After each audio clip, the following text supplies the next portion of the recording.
Okay, today I want to talk about how to pick a niche on eBay. Because, well, specialization is probably one of the most important things any eBay seller can do, but I think a lot of people they don't really understand why it's important. So I want to talk about why it's good to specialize. Now, the first big benefit to picking a niche and only working in a little area on eBay is that you can already work with items you're familiar with, especially if you're picking something that's related to a hobby of yours or something you've worked with in the past. And this gives you an advantage when you're selling.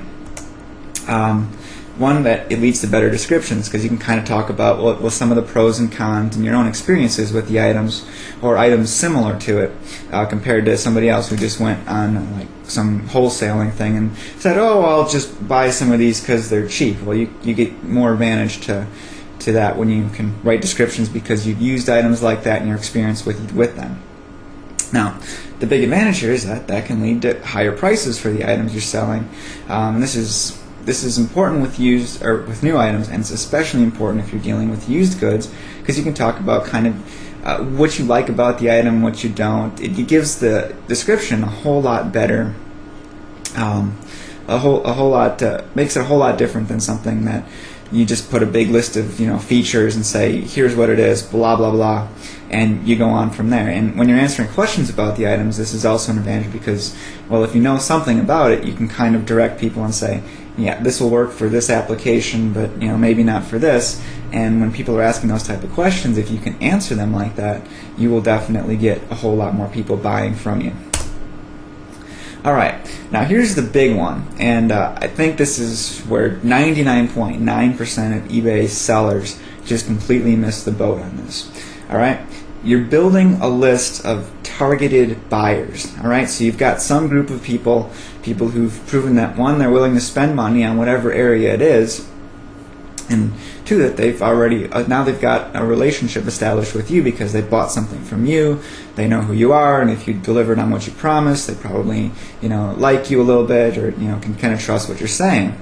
So understanding that the list you're building here is probably one of the most valuable assets you can have for any business, not just an eBay business.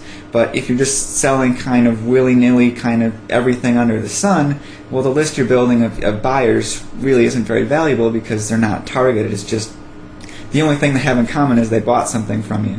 So it's going to be tough to later send out a promotion to them for a specialized item or like a home study course on some type of thing, or even a catalog, just because you've sold such a variety of stuff that it just doesn't pay, and it's not going to be cost effective.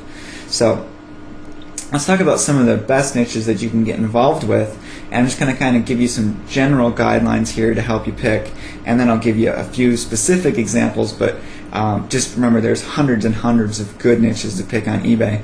The big thing is just to pick one, maybe have another account where you've got a whole another type of niche, but I would recommend just sticking to one.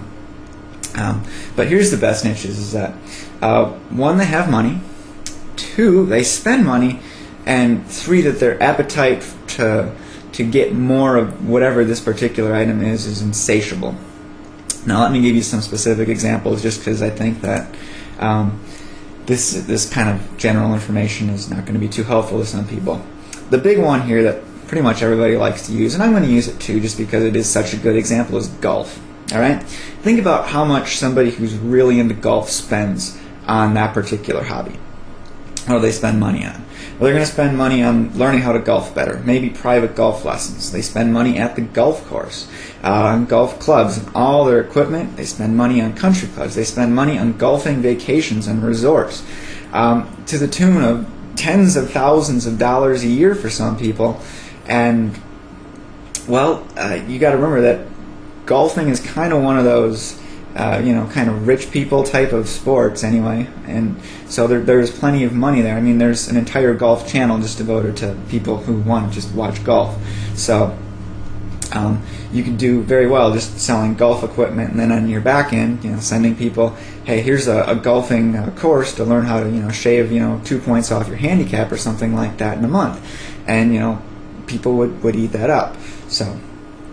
And those are some examples. Some other examples of good niches to be involved in: dogs, that the whole attract women, seduction, attract men type of market's pretty good. Weight loss, and like I said, there are just tons and tons of different markets here. Those are just a couple examples, but big thing I want to point out here is you want to pick a niche, you want to specialize. When you're just getting started out, it's okay to just kind of sell, everything under the sun to get some money and revenue rolling in. But once you've got yourself established on eBay, then it's time to go ahead and start specializing. And I think you're going to find that you'll build a real business that way, and you're going to make a whole lot more money in the long run if you really, take advantage of the asset you're building there. So I hope you guys enjoyed this one. Now let me know what you think, and we'll see you next time.